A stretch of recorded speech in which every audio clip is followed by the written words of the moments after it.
علم الساعة আল্লাহ বলেন এর একমাত্র আমার কাছে রেখে দিলাম। কেন রাখলাম?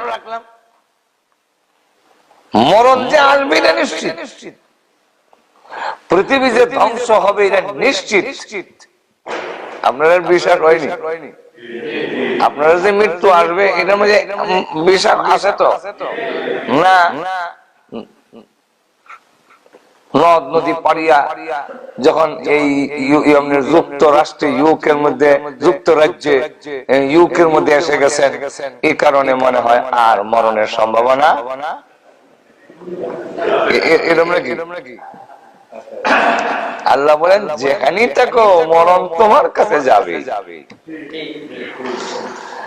আইনামা তাকুনু ইউদরিকুমুল মাউত,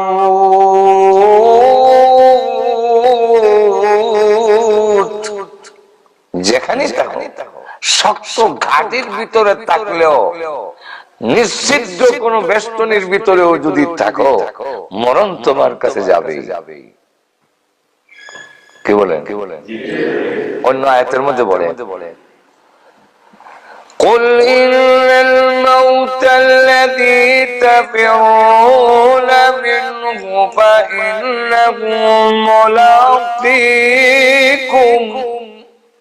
ইয়া রাসূল আপনি বলে দেন মরণ থেকে, যেই মরণ থেকে তোমরা পালাও সেই মরণ তোমাদেরকে সাক্ষাৎ করবে। ফাইন্নাহু মুলাকীকুম, তার সাথে তোমাদের সাক্ষাৎ হবে। ইরার থেকে যতই আমরা চেষ্টা করি বাঁচার জন্য, সময় যত গয়ে যাচ্ছে, সময় যত অতিবাহিত হচ্ছে, আমরা কিন্তু আসলে মরণের দিকেই যাচ্ছি। আপনারা যেমন বিশ্বাস হয় একটু জোরে বলে। আল্লাহ বলে ইয়া আইয়ুহাল ইনসানু ইন্নাকা কাদিহুন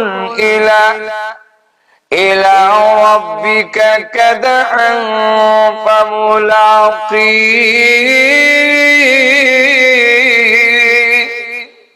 এই পৃথিবীর মানব গোষ্ঠী যত সময় যাচ্ছে, মিনিটে মিনিটে, সেকেন্ডে সেকেন্ডে, তুমি কিন্তু আল্লাহর সাক্ষাতের দিকে, মৃত্যুর দিকে দাবিত হচ্ছ। মরণের দিকে যাওয়ার অর্থই হলো আল্লাহর সাক্ষাতের দিকে যাওয়া। জোরে বলেন ঠিক কিনা? আল্লাহর কাছে যাইতে গেলে মৃত্যুবরণ করতে হবে। একটু জোরে কর। এই জন্য পরে বলবো সুযোগ যদি আসে, মৃত্যু যদিও কষ্টকর, মৃত্যু যদিও খুব কষ্টের জিনিস, কিন্তু আল্লাহকে যারা প্রেমিক বানায় নিছে তাদের জন্য মৃত্যু আনন্দের বিষয়।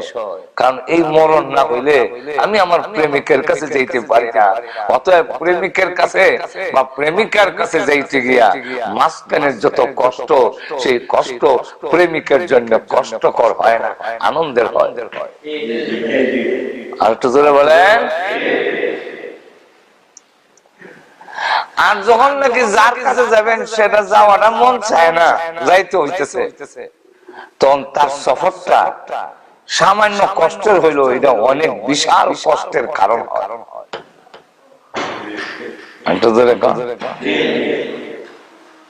মোট কথা হইলো আমাদের মরণ হবে, বিশ্বাস করেন তো? একটু ধরে বলে আমরা মরণ আসবে এরকম না, মরণের দিকে আমরা প্রতি মিনিটে সেকেন্ডে যাচ্ছি সেই দিকে। একটু ধরে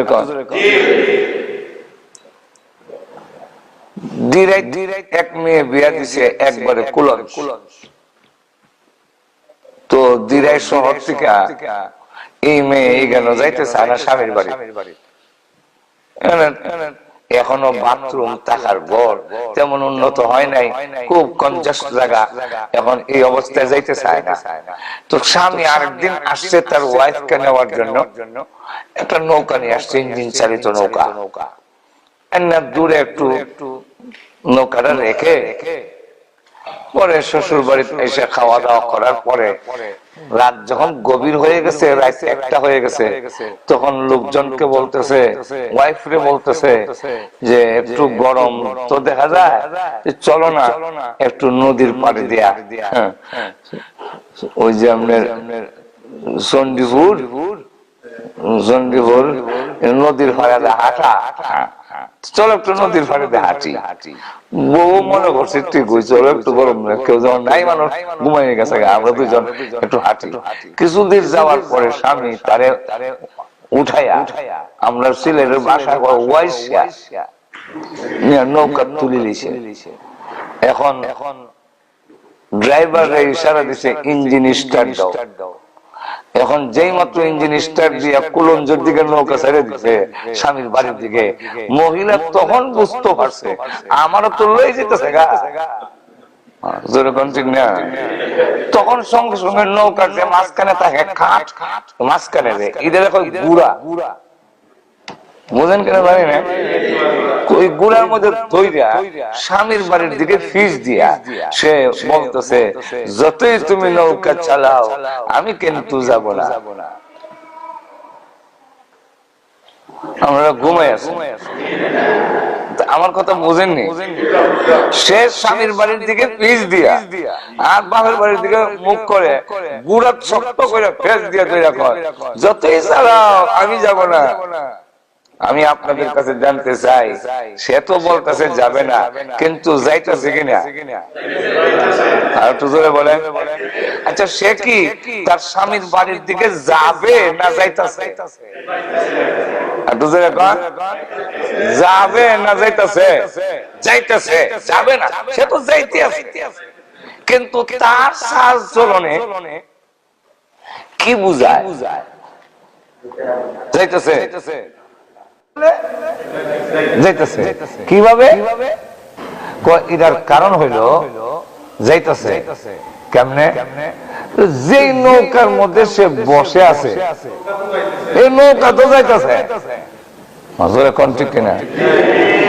যেমনি ভাবে নৌকা চলছে, নৌকা যাচ্ছে, সে যদিও পিছন ফিরে আছে, বাবার বাড়ির দিকে মুখ করে আছে, স্বামীর বাড়ির দিকে পিছন দিকে বসা, শক্ত করে নৌকার গোড়া ধরে আছে, এই অবস্থায়ও সে যাইতেছে কেন? এর কারণ হইল যে নৌকায় বসা সেই নৌকা কিন্তু যাচ্ছে। ঠিক তেমনি ভাবে আমাদের মসজিদ মুখী আমাদের মুখ নয়, আমরা আল্লাহর দিকে নয় দুনিয়ার দিকে যদিও মুখ করে আছি, নামাজ নাই, রোজা নাই, আল্লাহর বিধান নাই, বোঝা যায় আমি যাব না, যতই হুজুর আওয়াজ করুক যাওয়ার কোনো আমার ইচ্ছা নাই। যখন নাকি চাল চলনে বোঝা যায় যাওয়ার কোনো বাপ দ্বারাই আমাদের শরীরে নাই, কিন্তু আল্লাহ পাক বলেন, ও পৃথিবীর বান্দা বান্দিরা জেনে রাখো, প্রতি সেকেন্ডে আমার দিকে আসতেছো, এর কারণ হলো যে হায়াত নামক নৌকার মধ্যে তুমি বসে আছো, সেই হায়াতটা কিন্তু চাকা ঘুরতেছে, যত সময় যায় ততই তুমি আল্লাহর দিকে, মরণের দিকে চলে যাইতেছো। আমরা ততই যাইতেছি, যদি আমাদের চাল চলন কিন্তু বোঝা যায় না, আমরা যাইতেছি, ঠিক না? তাহলে আমরা মরণের দিকে যাব না, যাইতে আছি। বুঝাইতে পারলাম কিনা? যাব না, যাইতে আছি।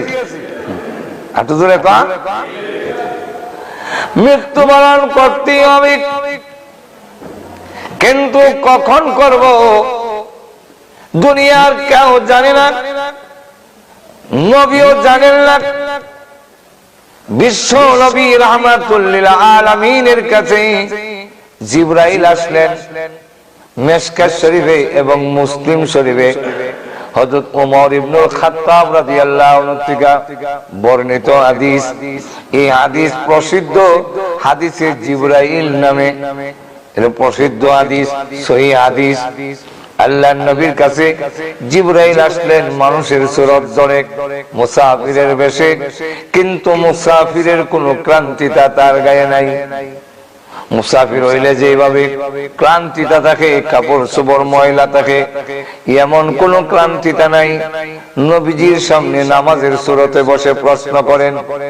সাহাবীরা বলেন, লোকটাকে তো চিনি না, কোথা থেকে গ্রাম্য একটা লোক এসেছে, প্রশ্ন করতেছে, ভালোই হইতেছে।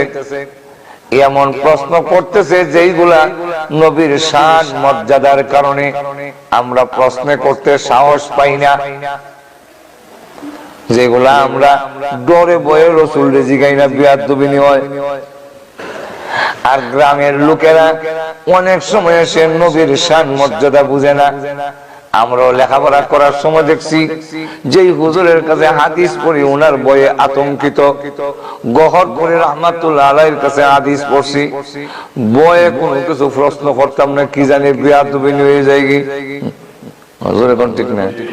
কিন্তু গ্রামের লোক যখন আসতো তখন আর শান মর্যাদা বুঝে না, ডাইরেক্ট জিগাই যায়।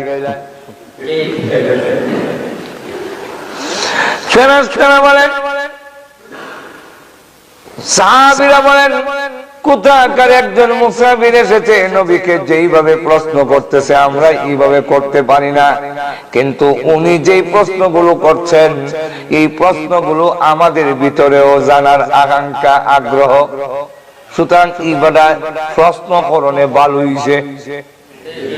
আমার মাত বোঝা যায় না, আপনারা বুঝুননি না? আরো সহজ করে কইতাম। ভাইরা আমার, লক্ষ্য করে দেখেন,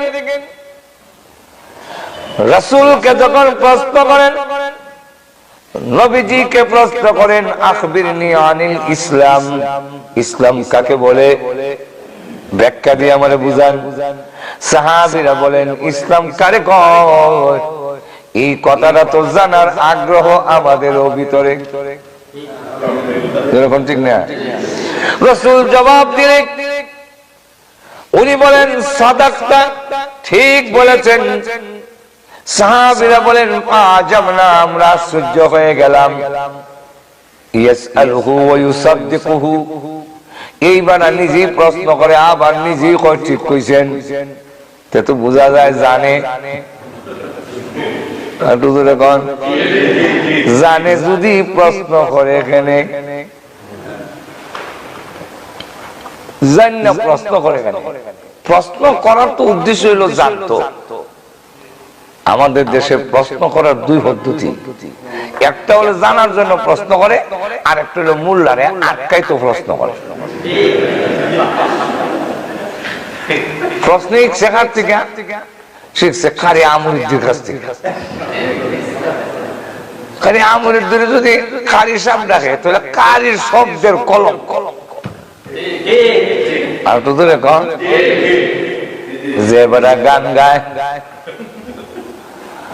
মসজিদ যদি আল্লাহর ঘর হবে নদী কেন ভাঙ্গে, কোরআন যদি আল্লাহর কিতাব হবে তেল চুরায় কেন খায়, ও মোল্লাজি কোরআন বুঝা বলনি, আমরা আবার খুশা দেয়।